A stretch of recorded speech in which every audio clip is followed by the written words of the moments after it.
Warning, incoming game over. Warning, incoming game over. Bonsoir, mes amis. The Montreal Canadiens just defeated the Pittsburgh Penguins 4-0 in the first half of a back-to-back set this weekend with travel, a home and home. And this was a very good game for the Montreal Canadiens. A very good game for a lot of players. A game with a lot of, not necessarily firsts, but I guess milestones. We've got Imam here. We've got Conor Tomalty here. We've got the whole crew at Game Over Montreal, and we've got our amazing community with us in the chat. It's going to be a fun one tonight. We've got lots to talk about. We're going to talk about Jacob Fowler's first career NHL shutout. We're going to talk about the Canadiens bringing back Phil Deneau. And we've also got to send out some congratulations to the Suzuki family who just announced, because everything's happening right now, that they're expecting, which is super cool for Captain Nick. And then at the end of the show, we've got a bit of an announcement, and we're going to talk a little heated rivalry, because I finally dug into it a little bit last night with my wife, watched the first episode. And folks, you should be watching this show. Take it from a straight dude. And I don't say that to avoid people being like, oh, well, you're gay if you watch this show. No, I mean, like, I don't want to have like stolen valor in claiming something that I'm not. You know, that's what I'm more concerned about. And I see OBS is already screwing up. We've had some issues tonight already with the camera freezing for both of our Discord folks. So I will continue to be on that. Hopefully their audio is working at least. Kay, you want to say hi? It is not working. It is not working. Oh my gosh. Okay. So I will try to fix this while we're going and figure out what's going wrong. But in the meantime, we will throw to our partner that sponsors the first segment of the show, always, Inchu Bijou. Today is the beginning of their last Maleficarum market of the 2025 year. It's Christmas themed or holiday themed, seasons creepings, because, you know, got to have some Halloween in there. I was in there today, got some stuff that I can't talk about because they're Christmas gifts.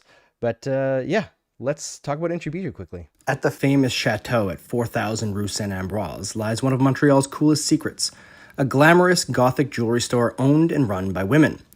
Inchu Bijou isn't just a business. They've built a community that supports bold creativity and expression. When I was first introduced to founder Astrid Episegomian's shop, I was floored by the detail, vision, and scale of what she's built from her own mind. I don't think anyone would call me goth, but I know an innovator when I see one. Along with building their own business, Inchu Bijou also hosts markets for vendors in their space called Marché Maleficarum, boosting their whole community. If you don't live in Montreal, explore inchubijou.com, where you'll find over 800 designs that range from affordable to bespoke. Check out Inchu Bijou right now, a Game Over partner from the beginning. Welcome back, folks. I think we are unfrozen for Connor, but possibly still frozen for Kay. Oh, no. Nope, Kay's moving. Okay. Yay. We are fixed for now. Hopefully it stays that way. This was a wild game, folks. I'm just going to kind of queue up a couple things to start off because there's so much to talk about with this one. But right away, Jake Evans takes a knee on knee. It was totally accidental, so no reason to be really upset about it. No, I will be in that man's walls anyways. I don't remember who it was, but I am in his walls. I don't remember who it was either. I think it was Brezzo, actually. I think it was Brezzo. Yes. But it looked super accidental, and Evans is out for the game. All of a sudden, Suzuki has to double shift. He was going to be kept away from Crosby in this one with home ice, and instead we just got Suzuki owns hockey. Yeah. And this was a Suzuki Aura game. I'll go to Kay first because we have to. It was so good. Man, what a last few days for Nick Suzuki. I know first of all, congratulations to him and his wife, Caitlin. He's going to be a hashtag girl dad, which I'm really excited about for him. You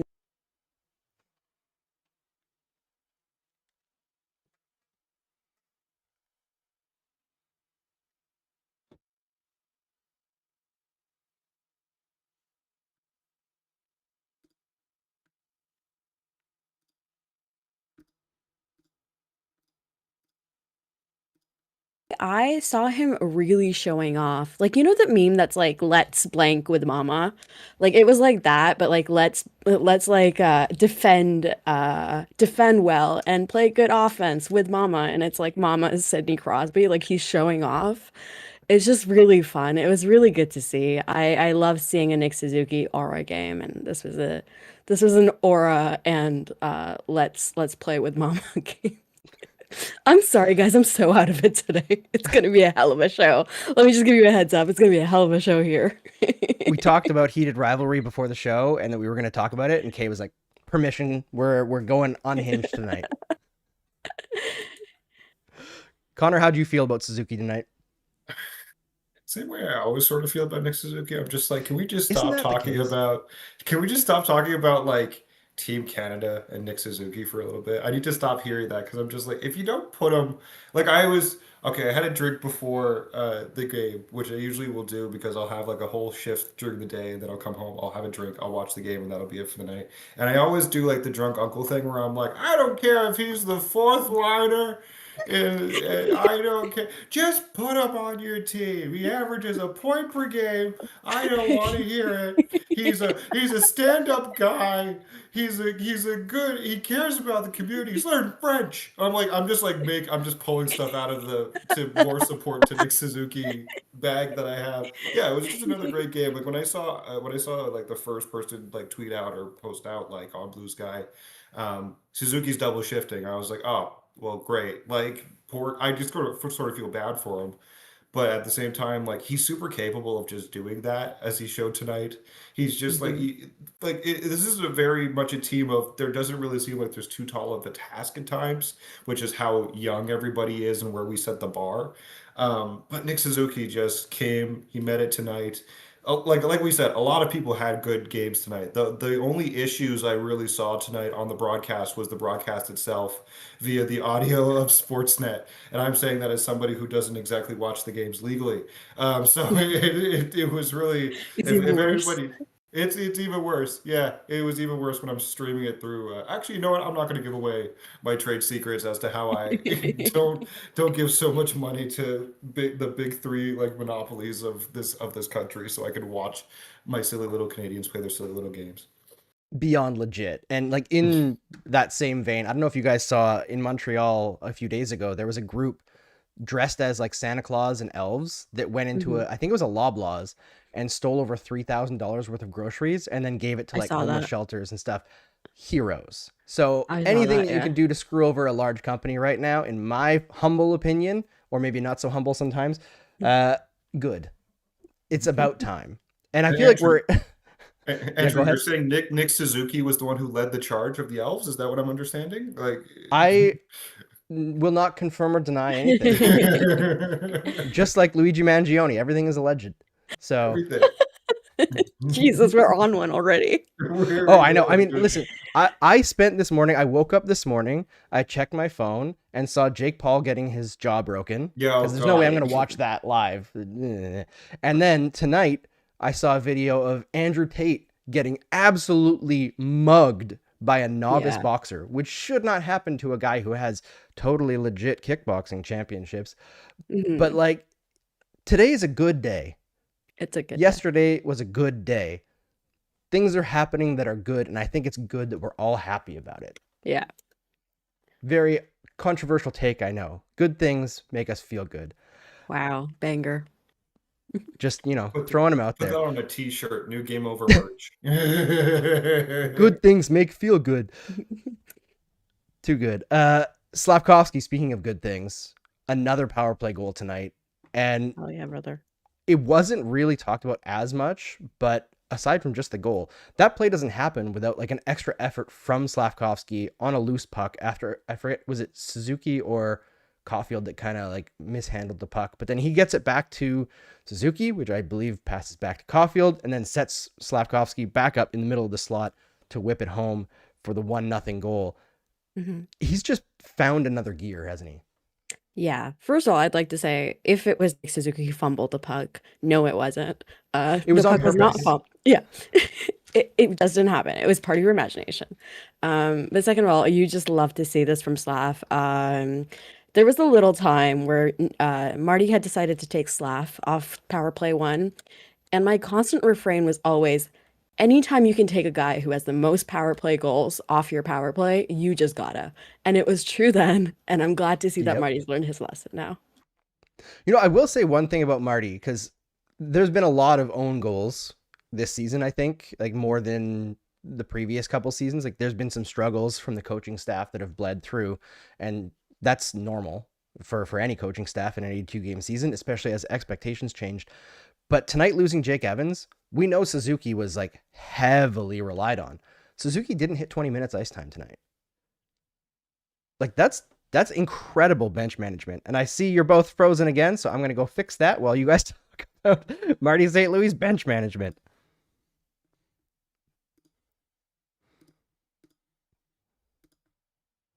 First time I did Game Over, I think that's when we first coined the term Slaffy Goof or something like that. I don't remember. Slaffy Duck. Yes. Yeah, that was it. And I remember this was around the time as well, like we were talking about, like, do you remember last year, like earlier on in the year, everybody was like, why isn't Slavkovsky shooting the puck? Why is he so afraid to do that?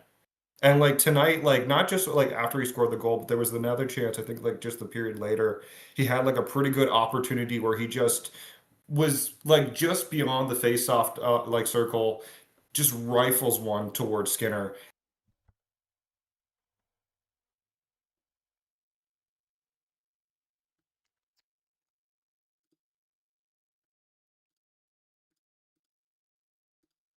All year round is like the older brother, like the 12-year-old brother playing with like 5-year-old kids.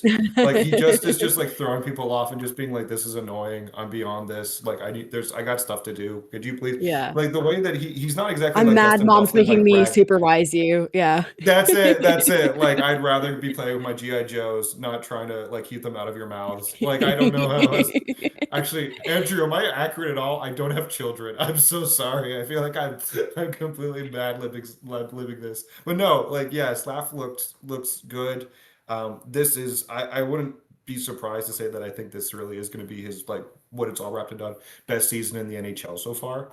I really think that. I know that there was the breakout season a couple years ago that got him the first line slot, but he just looks like he could play multiple areas of the ice, or excuse me, multiple lines. I think that you can Mhm. give him more to do, and I'm just really impressed with Slav. Like I like to see a big power forward with all the expectations of like first overall pick, really just like settle into like being a decent, really good piece of that like Yeah. Canadians core that we know him to be. 100%. Yeah, he's 100%. gone from like showing us little fits and starts of what he's going to be when he's a fully matured player to now he looks like a complete player. Like pretty Yeah. much every night he's doing everything that you want a power forward to do, aside from like his line still doesn't shoot enough. But it's a problem to solve eventually. It's not a huge deal right now. Moving forward from that, because there's so much to get through on this game. Owen Beck scores his first NHL goal of his career. Most first NHL goals in like NHL history has got to be, right? Who else has had to do it 3 times? But he finally gets one, and with Best authority. out of the bunch. Best out of Yes. the bunch, also, I'll I was going to say. say, yes, absolutely the best one he scored. And I was just like, I was trying to like look up ways. I was like, how technically could it be called back? And I didn't want to put that I didn't want to manifest any of that, but I definitely wrote down a couple times. I was like, was anybody offside? Was anybody just like could it somehow have been goaltender interference by just like a gust of wind hitting Stuart Skinner in the face and the referee being like, oh, no, I don't think so. No, Man, they it was were a on sick Stuart goal. Skinner today. They were on were. him. The Bell Center from the puck drop were like, we smell blood in the water, and they went for it. It I was felt great. a little bad for the guy, I'm not gonna lie, but also it was so funny because like it was just like he really can't like he's unfortunately this is simply the goalie he is. Yeah, I mean, if you want to feel bad for Stu Skinner, have you seen when Draisaitl got his 1,000th point?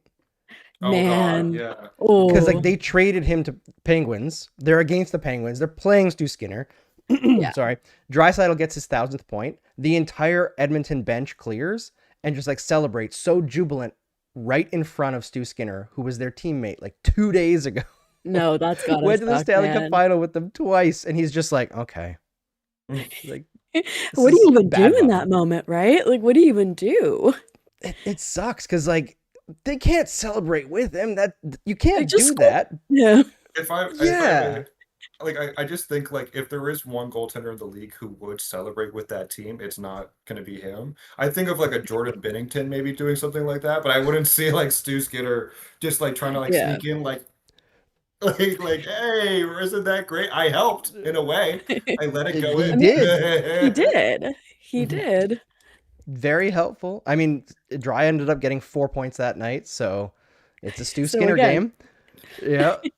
But yeah, Owen Beck looks great. Not just in terms of the goal scoring, but the underlying numbers are very, very strong. And Mhm. again, like Slavkovsky, not at the same level, of course, but when we've seen Beck get cups of coffee before, he's looked like, okay, you can see the skill there, but a little bit overwhelmed in the NHL. A little bit Mhm.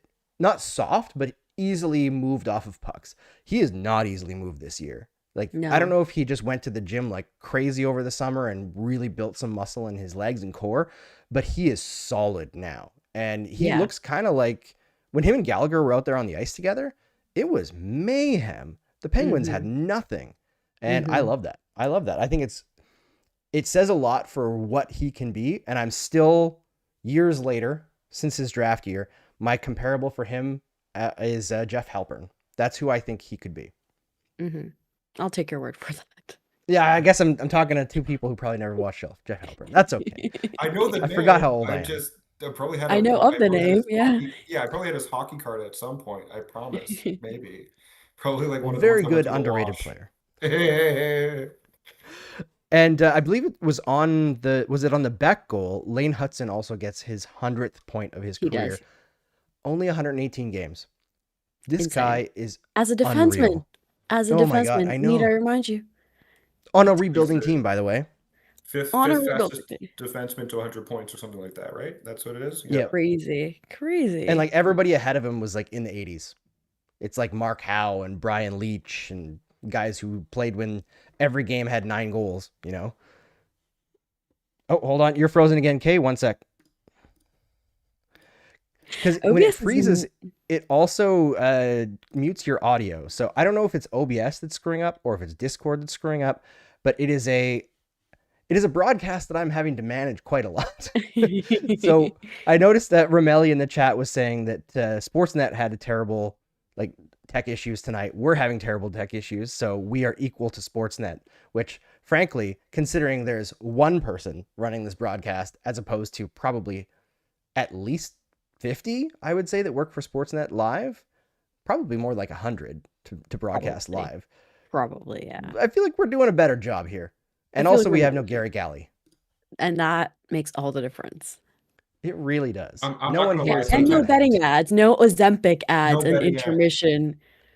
Jesus, it's This is getting true. bad out here, man. I was like, imagine being a person who's like struggled with like body issues and stuff like that, and you're like tuning into your, oh, can't wait to watch my favorite sport. Oh, Yep. okay. Like going to intermission, like here's Ozempic. Like, all right, man. I guess I'll just like go like redacted. Like it's like fine. It's brutal. I watched a video. There's this dude on TikTok that makes like songs about like how shitty everything is. And he was talking about like sports now and like everything the ads are beer, gambling, and boner pills. And it's like, Yes. Yes. yeah, that's like everything now. Or like AI. Oh, AI yeah. sex bots and stuff. That's not on the broadcast, but it's on everywhere on the internet now. It's You on the go sites any- that Connor unfortunately has to go on that has pop-ups. Yeah. No, a bit defender, McAfee, incognito. Oh, man. So getting back into hockey as we can. The Canadiens get dinged for a penalty when it's 2-0. And I guess Suzuki takes a puck over glass. And everyone, as I'm following along on Blue Sky, including the broadcast, is like, oh man, the Canadiens are going to have to kill a penalty against this vaunted Penguins power play with no Nick Suzuki, no Jake Evans. And Joe Veleno goes out there off the faceoff, breaks his stick, and you're like, God damn. It's that kind of, yeah. But they survive. Next shift, Oliver Kapanen gets the puck, and he's like, what if I just set Josh Anderson free? And Anderson turns on the afterburners just blows by everyone to Mhm. get this loose puck and rips it home for a shorty to really ice this game. Like that was, I think the Penguins in a lot of ways kind of gave up after that because they didn't generate much. I know Natural Stat Trick has them with a lot of expected goals in the third period. I got to be honest, having watched it, I'm not buying it. That's I not feel what I like their saw. chances were crap. Yeah, that's not what I saw. First of all, Josh Anderson is looking the best he has this season. And I don't just mean like looking at him. I mean like on ice as well. He looks, yes, correct. Like, he's looked a little slower this season, I think, and it makes sense. He's aging. Um, Also, and again, I cannot emphasize this enough. He has like a new-ish kid, or he had a new-ish kid, right? Like, and I'm sure Andrew can like testify that that's not an easy, of course, like Josh Anderson has like fuck you money, which I don't, and Andrew doesn't, and none of us do, but like he's still a parent, right? So, anyways, Yep. point being, clearly age was going to always slow him down a little bit. But you're seeing that he's still got it, right? Like that power horse, he can still get on it. I said this on Blue Sky as well. I was like, listen, if Jake Evans is out for any extended amount of time, which by the way, Canadians announced he's not going on that road trip, he's being evaluated. Injury is knee, as if we saw anybody who saw the video can probably tell you that it seems like it was knee. But my point being, they're completely different players. The thing they have in common is they play on the same line and they both kill penalties. The kind of players they are not the same players. However, they are both bottom six players, and you need your bottom six cooking in some sort of way. Yeah. So this is so important to the Habs, especially if they're going to be out Jake Evans for any significant amount of time. They need Josh Anderson to be able to step up and have this kind of play. And you love to see it. I feel like he's getting more and more comfortable on the PK. Last year we saw him play on the PK, but this year he's playing like PK1. I'm, as everybody knows, I'm a big Josh Anderson girly, and it's it's gonna be a shame when Marc Bergevin, who is now assistant GM on the Buffalo Sabres, gives up what's his name, Tage Thompson, Paige for Thompson. Josh Anderson straight up. Oh God. See, everything is happening. Like, So much happened today. what is going on right before the holidays? Like, also, I find it very, very funny and mildly interesting that Marc Bergevin's tenure with LA coincided like literally perfectly with Danault's. But then you talk, like, I've heard people who know Danault pretty well, does not like that guy. Like, did not want him over there. And you're frozen again. So I'm gonna fix this again quickly. My God, this is so frustrating. All right, we are unfrozen again. I figured out an Hi. easy way to unfreeze it at least, but it's gonna be a interesting broadcast as we continue to go forward. But yeah, Josh Anderson, just when he gets on his power horse, he is, I won't say unstoppable, but like a bull in a china shop. Yeah. And it's very fun. And he had Sometimes a when great you're a game player tonight. like that, that's just how you play, right? Like that is just how you play. And I'm glad to see he's embraced that. Like I feel like he's always tried to do that. It just hasn't always been the right time and place. You don't need to be the bull in the china shop who's just like skating straight when it's Nick Suzuki's trying to make a play to you. Like you don't need to be doing that. But when you have like right now he has what? Texier, I think. It was Jake Evans for a little bit. Don't know who it is now on that line. When you have those guys, you can keep it simple, and it works Yeah. for him. Yeah. It was a lot of Suzuki on there tonight. I swear I saw Nick Suzuki everywhere on the ice. I swear I almost saw him in the net at some points. I was like, Nick, get out of there. Let Jacob have his shutout. Come on. Like we said earlier, it was a Nick Suzuki aura game. All right, I'm going to finish the first segment here quickly. We're going to talk about Jacob Fowler getting his first career shutout and what that means for the Canadiens goaltending situation going forward, because it's kind of a like juggling situation right now. Like we don't actually know who's going to be the goaltender going forward this season. It's up in the air. So we'll dig in on that. But before we do, I'm going to ask everyone in the chat, please throw in your favorite Nick Suzuki play of tonight. I have one in mind. I'm sure you all do because it was an aura game for Nick. Yes. So before we go to the break, write down your Nick Suzuki, favorite play of the night, and we'll come back to it after we hear from Saint Motel, who is bringing us the second period. Our partners, I was by there today. My kids were playing in their ball pit. I know that we've got Vegley Stats here that is Loves our ball always pit. getting on me to do the ball pit, and we are going to host a show from the ball pit in the new year. I've already confirmed it with Astrid, so we're going to do it. We're going to set up the internet there. It's going to be fun. All right, here's Saint Motel. While you're browsing into Bijou's goth shop, head next door and discover Montreal's most unique selfie studio. Whether you're looking to take some banger pics of your Halloween costume or cosplay, or you want to make some memories with friends, the Saint Motel has you covered. Experience their bombastic decors that are always changing, hop in the ball pit, and take advantage of their extensive and flexible on-site lighting. Head to lesaintmotel.com to book your time in the studio, book private time where you and your friends will be the only ones allowed in, or book the space for an event. The dedicated, caring staff will make sure that you have a good time. I do have one warning for you before you book.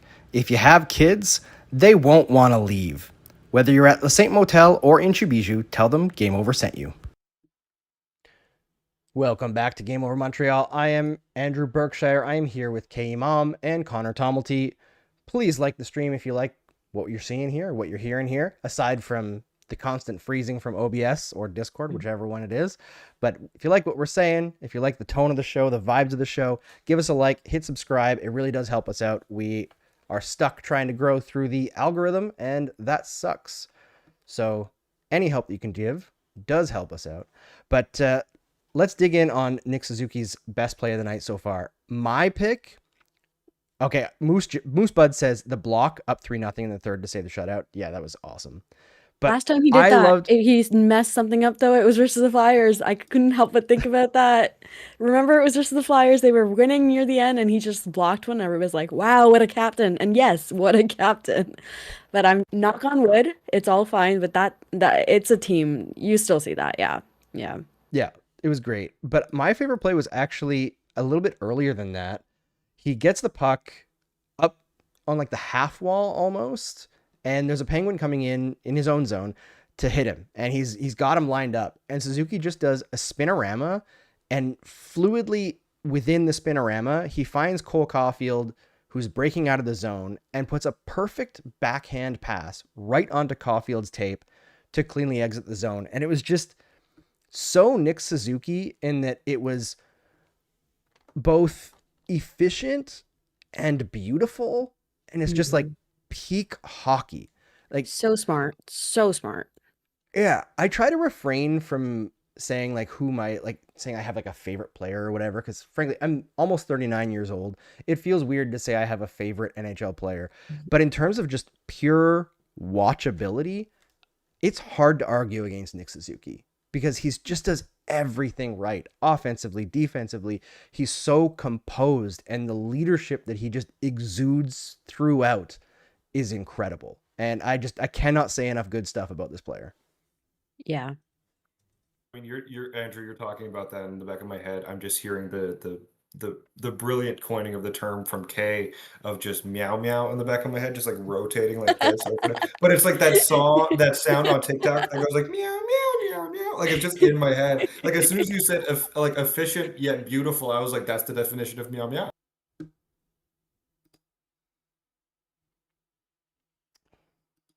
One second, folks. I got to fix this stupid thing again.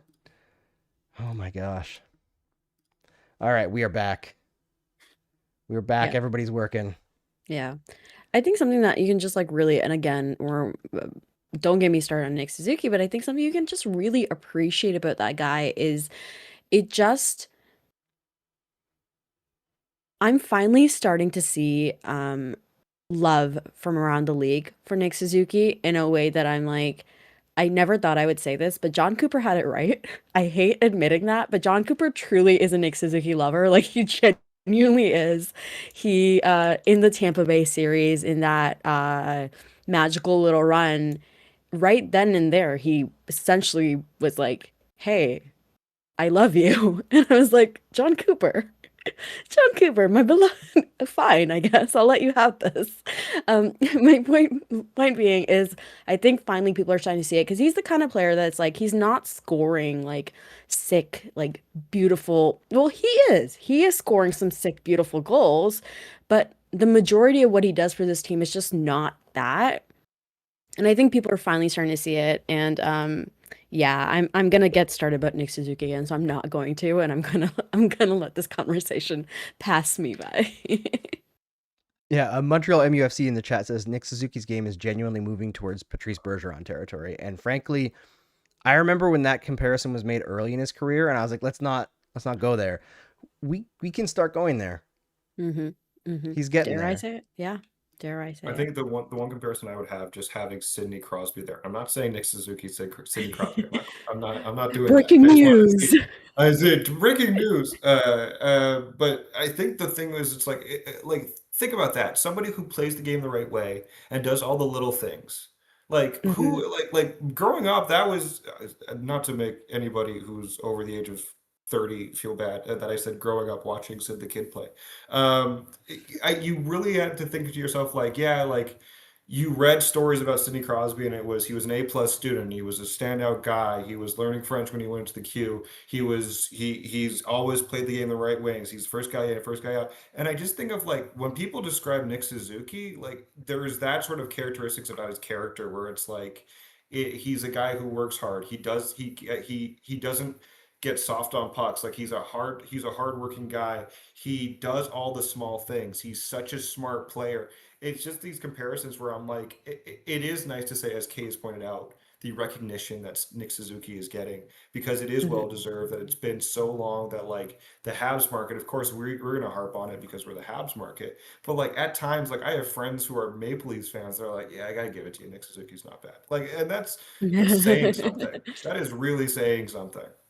He's in that, like, he's become undeniable now. Like, Yeah. you can't say You like sound this guy's stupid. not.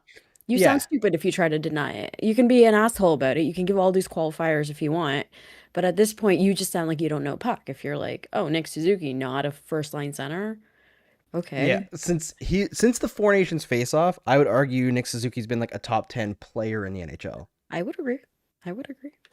He does everything. All right, Jacob Fowler though, first career NHL shutout. I thought he was just so composed tonight. It reminded me of the first game against the Yeah. Penguins, where it was like he's not having to make 10 bell saves, but he's making no mistakes. Yeah. I think at one point, Andrew, you pointed out on Blue Sky that it felt like a game that had more shot chances than it did.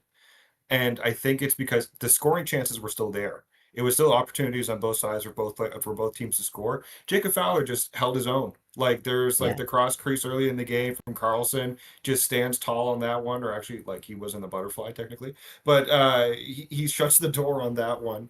And you have to just think to yourself, like when he was needed to make a save that any time in the game could have really changed, swung the momentum, he was there and he was solid and he did that. And I think for somebody who's playing in his fourth NHL game, who was frankly like he was brought up quicker than we would have liked him to come up. But it's not to say that like he, as he's showing, isn't going to have to isn't capable of adjusting on the fly. Yes, he's had two good games against the same team, but at the same time, you want to see more. You want to see more That of what team he has Sidney does. Crosby on it. That it's That team too, has Sidney Crosby on it. yeah, yeah. I have this quote pulled up, where, again, this is from Habs and High Heels, who quoted one of, repeated, tweeted something that Jacob Fowler said in his post game, where he's like he had no idea that it was a possible milestone game for Sidney Crosby. He was just trying to stop him anytime he hit the puck, and that is exactly, that's exactly the kind of dog you want in your net, right? You don't. He seemed so composed.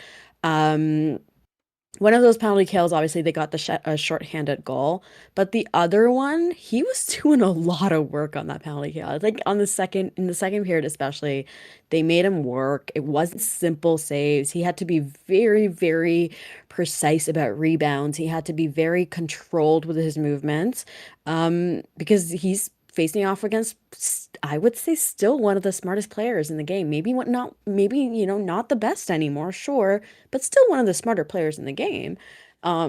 So it was really cool to see the composure. It's a fun tandem, the Dobie and Fowler tandem, because you have one guy who's just like chaos. Like it seems like he creates chaos where there is none. Like it could be the easiest save. He does it. He'll make the save. It'll look good, but it will somehow look like he had to work so much harder than he should have.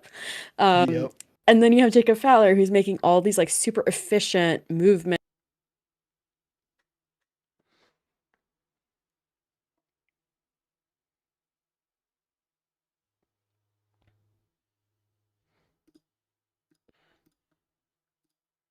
Sometime soon, you wonder.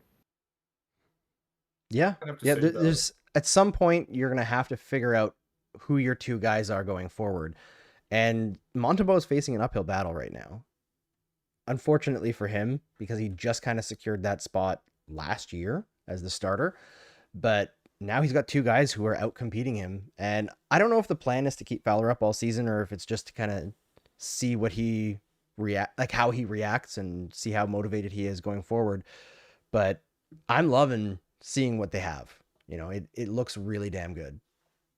I'd love to call them just Jacob and Jakob because it sounds like a 90s cartoon on Nickelodeon where it's just Yes. it's like mildly like McCarthy-esque in the sense of like it's like somewhat like it makes fun of communism, but you're just like, come on, like You're like, it's like I one can is look the past it. It's funny enough. yeah, I can look past it. It's like one's the all-American, like super like put together. The other one's the like it's Jakob Dobesh. He's just like he's just out there. He thinks his house is haunted and he poses on mattresses. Like, oh no, like I mean, that's It's going to lead funny us in because perfectly into heated rivalry, talking about Canada versus Russia. So truly, truly. But it's funny because Jacob Fowler is also a Florida kid, and apparently one of his nicknames is Gator because of it, that's right. which is also incredibly funny. We got some bangers happening on this, in between like what is it, Billy? I think they call Mike Matheson, which is also very fun.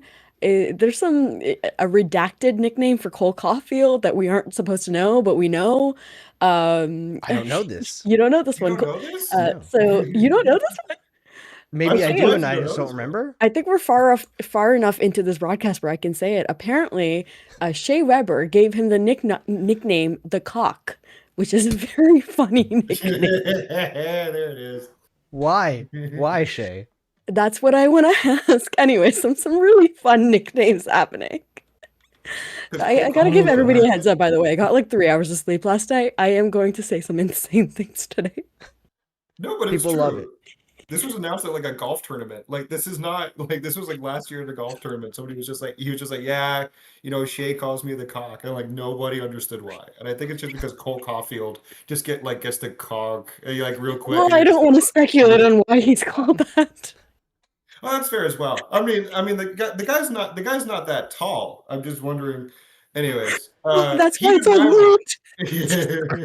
mute. Are we Caulfield tripod confirmed? Is that what we're saying? Like, I like to think of like that one, like the Austin Powers thing where it's like Mini Me is so small, but like he hangs one so long that like he like leads. He's like, you can lead on that and use it as a stand. Like it's just like. oh man, too funny, too funny. All It's right, like a baby's arm holding an apple. Anyways. Sorry, go ahead. all right. We got to talk about Phil Deneau because the Canadiens made a trade in like the middle of the night on Friday. It was Because why? so funny. Why?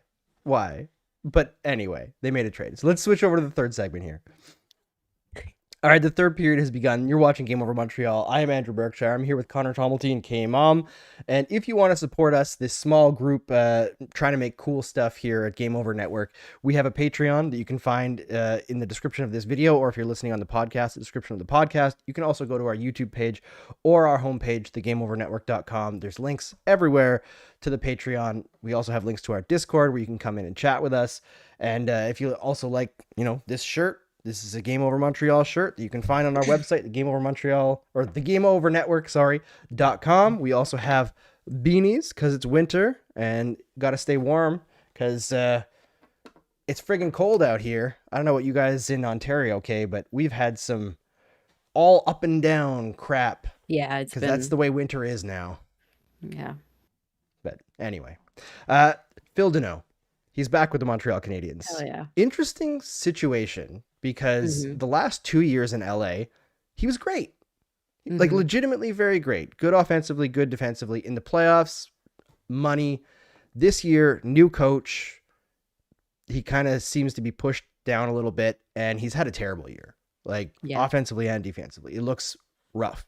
Now, it's possible that Deneau has fallen off the cliff, but it seems a little bit precipitous. And I don't think he's going to be asked to do as big of a job as he had the last time he was here in Montreal. But how are you feeling about Phil Deneau coming back to the Canadiens? We'll start with Kay. Man, I'm really, really excited about it. I'm really so hyped. When the rumors first started, I was immediately like, we gotta be on that. Need that. Hashtag need that. And I was just like, first of all, it makes sense, right? Like this is a guy who's familiar with this team, with this, obviously with the city. He's from Quebec. Um, but all of these, it made sense.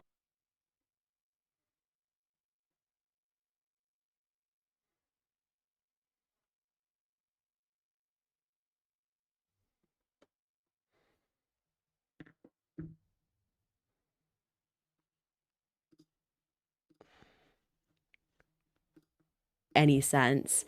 Um, so I'm really excited about this, and as Habs fans and a fan in NJ says, which hello by the way, our chat is pretty active today, as per always, and Yes. I really appreciate having you guys here. I am tapped into the lore King of the North. I always am. So something a Habs fan in NJ says is, boy, does this seem like a brilliant move by Hughes in hindsight because of the injury to Evans. Yeah, apparently the Kings wanted Jake Evans for Phil Deneau, and I was like, that's kind of a What? lateral move in a way for us, like especially considering the money. It's not. It doesn't make much sense. So I was like, you're not None. getting. First of all, you're not getting him. Keep your hands off him. Second of all, it it makes. I'm No. really glad that this is. Second of all, no. Third of all, no.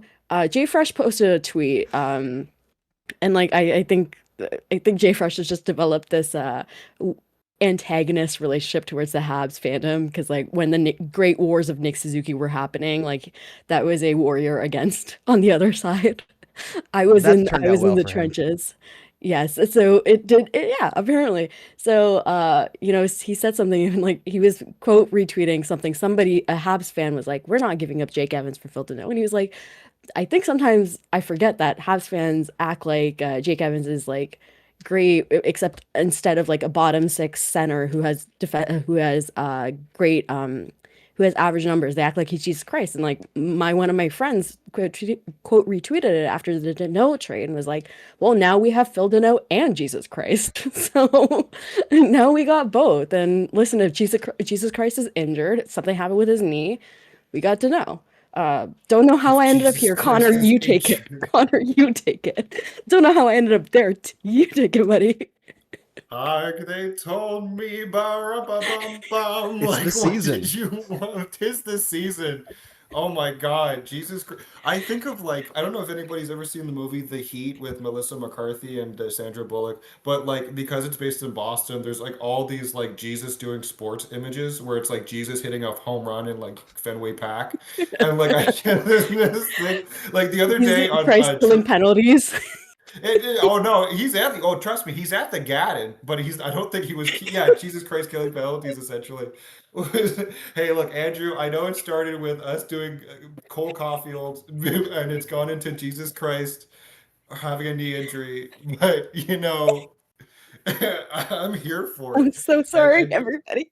yeah, I'm so sorry Don't that. be. Oh my God! Like 2 days ago, Toronto Raptors social media put out a thing. It was like Grady Dick came out and was just like, if you had to play somebody one on one, who would it be? And he said Jesus Christ. And they were like, why? And he's like, because he could probably do some magic. That man can fly. And I'm just like, I love that this is the discourse that we have towards Jesus Christ in this day and age, especially with sports. Like Jake Evans. Look, all I'm saying is I've never seen Jake Evans and Jesus Christ in the Jesus same Christ in the room. same I just room. want to point that out. Just want to point that It's out. facts. So, anyways, Phil Deneau. But anyways, Phil to know.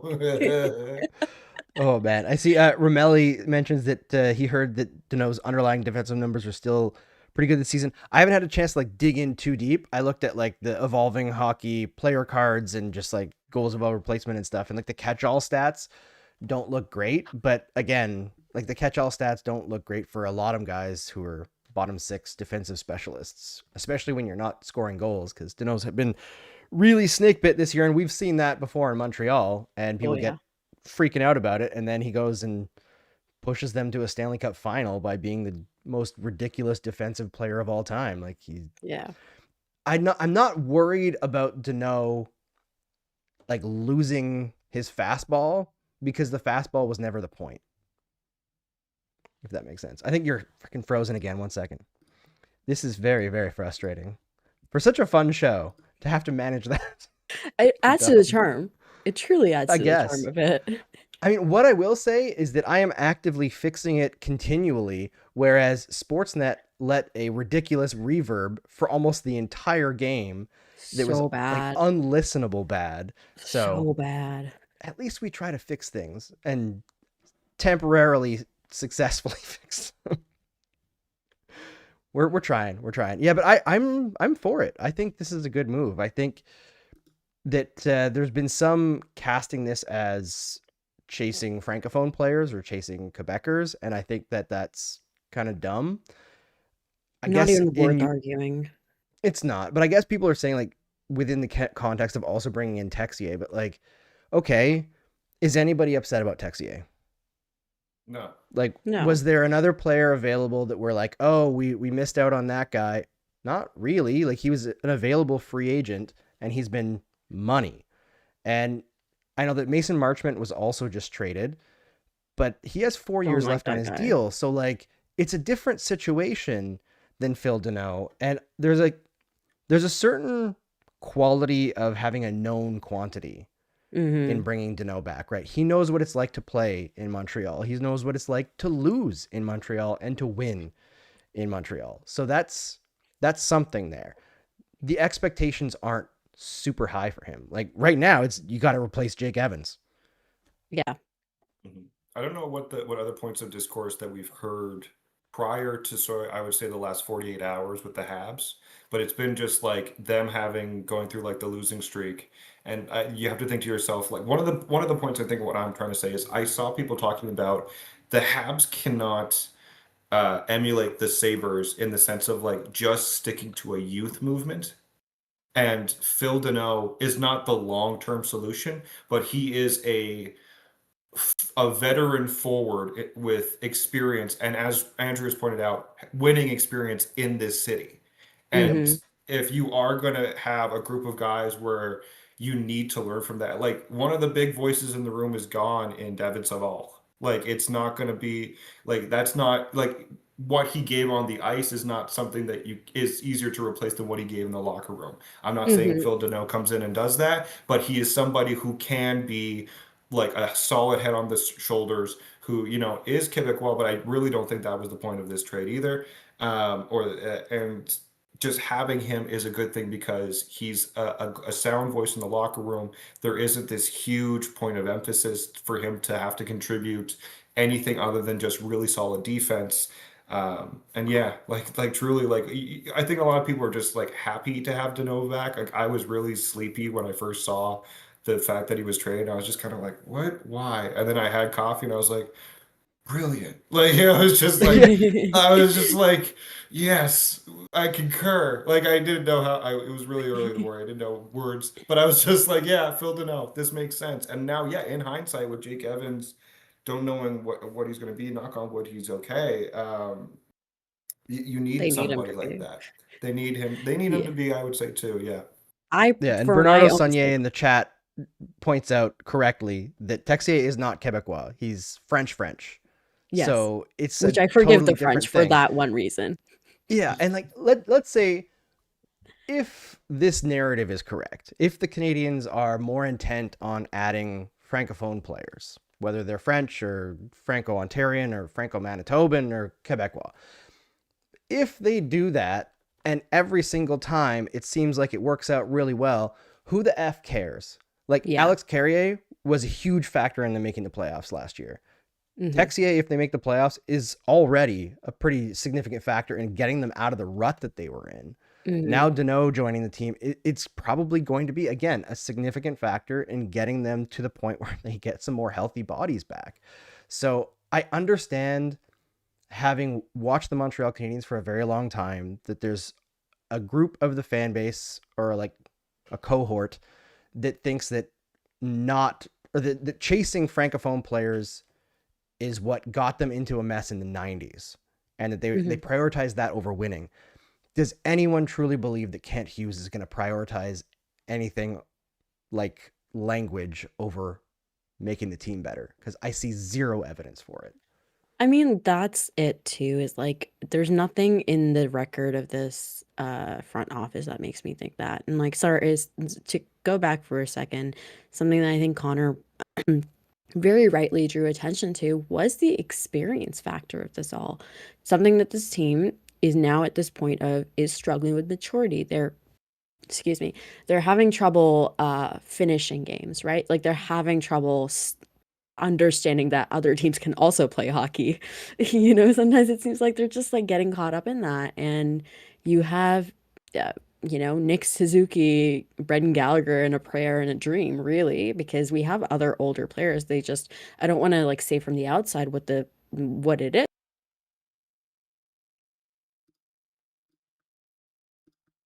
And Brendan Gallagher versus the world, really.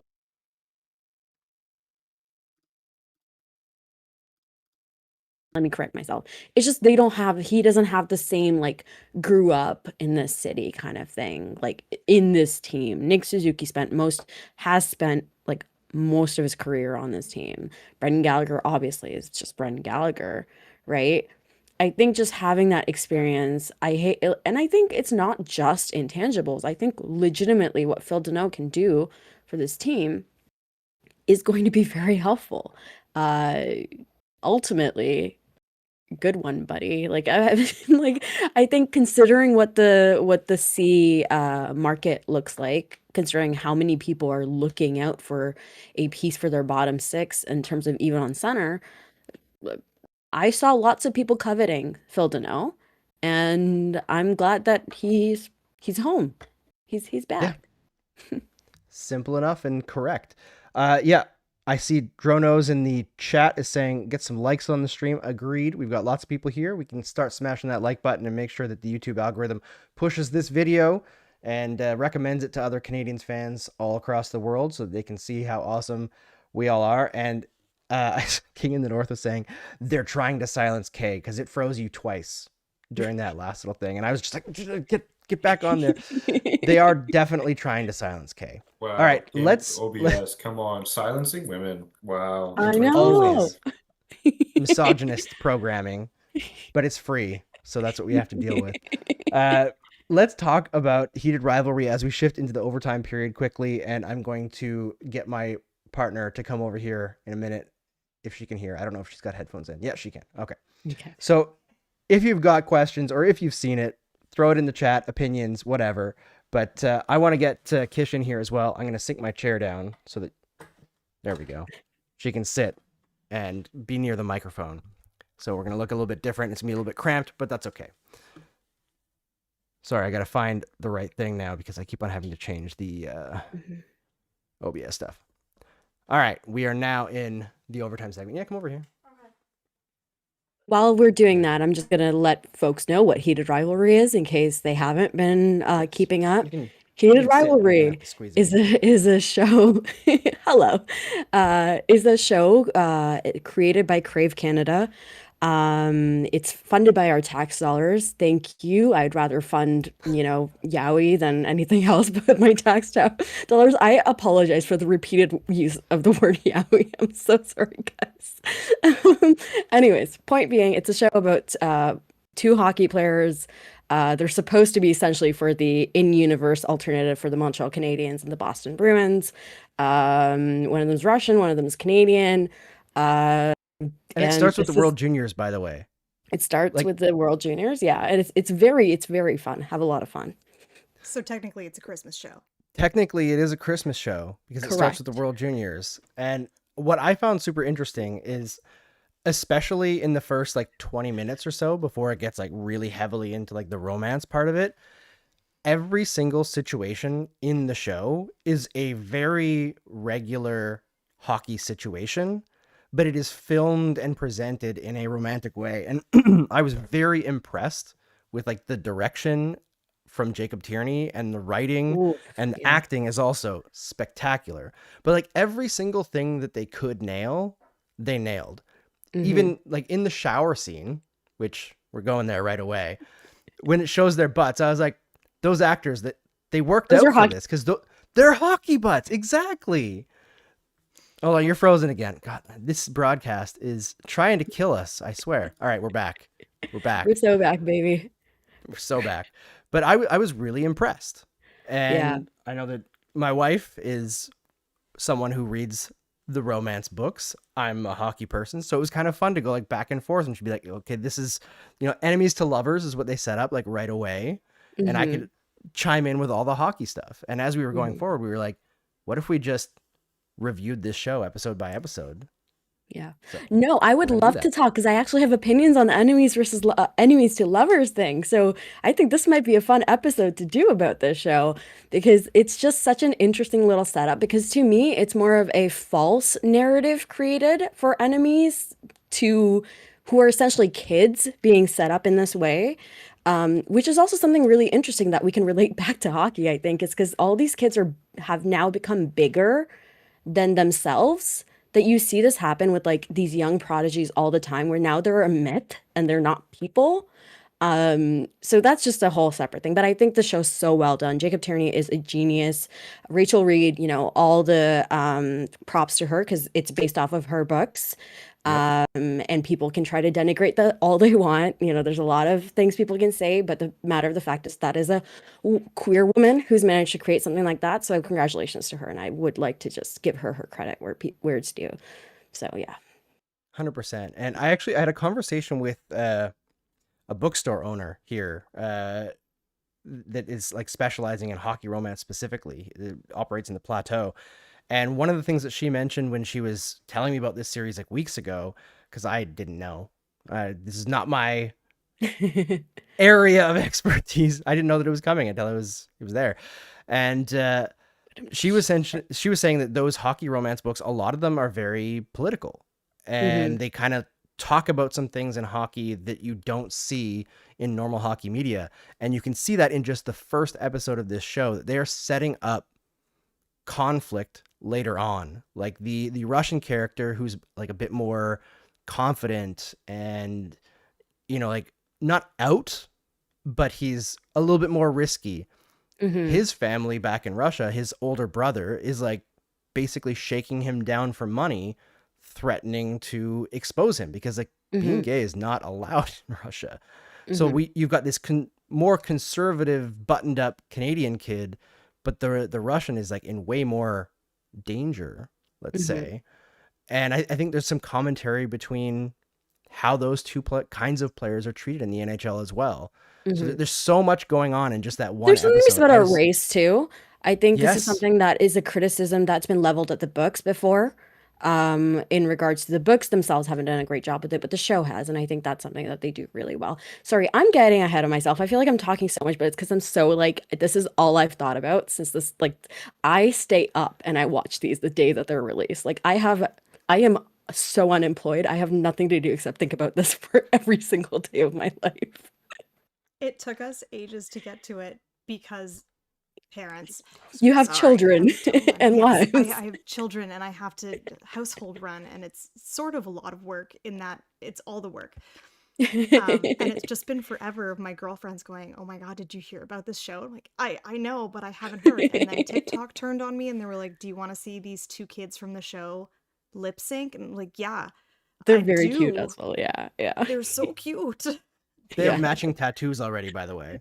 Yeah, it's very, very cute. They seem very, there's something very interesting to be said there too about they've both had some great quotes about like the way that the intimacy of the show itself. So again, if anybody's watched it, it's super like it's racy, right? And a lot of these, shout out to their intimacy coordinator because she's had some work cut out for her.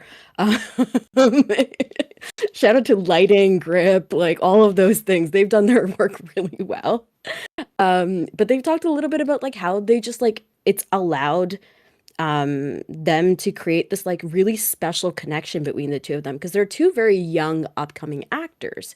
And again, I think a lot about the masculinity and that like meme that's like you create intricate rituals to be able to touch fellow men, right? Like you have these things that you just it's just I'm not making any sense. I'm just really I love where we're at in this moment because I think like people are really honestly engaging with it and I really appreciate that. Sorry, Connor, we're like going on and on. Connor's just nodding along. I feel like such a bad ally because I just haven't seen it yet because I'm just waiting for like the bulk of them to just be released and then just like binging on like a day off. But the one It's thing I been will say very is fun somebody, though. Yeah. yeah, as somebody who's working in the women's hockey space a bit, or at least is trying to really break more ground there, we're seeing because of like the men loving men situation that is heated rivalry, more of the discourse of like, hey, heated rivalries exist. Yep. Like one the most famous one is Julie Chu and Carolyn Ouellet.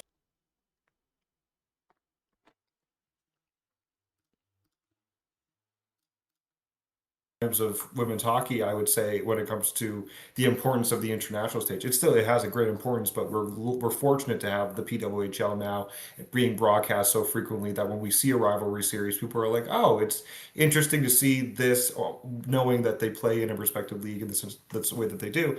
It's really funny because I had to interview Julie Chu like a couple days ago, and the back of my head was just like all my friends being like, ask her about heated rivalry, ask her if she has done heated rivalry. And I was just like, no, I am asking her about the fact that her team is 12-1 and no, 12-0-1 on the season to start. I do Banger. not want to talk to her about this over the phone in my warehouse of Benjamin Moore while I am like pacing and knowing that like I have like 20 minutes left of my shift. Like, no, I'm like I'm not asking Olympian and like IIHF Hall of Famer, I'm pretty sure like Julie Chu about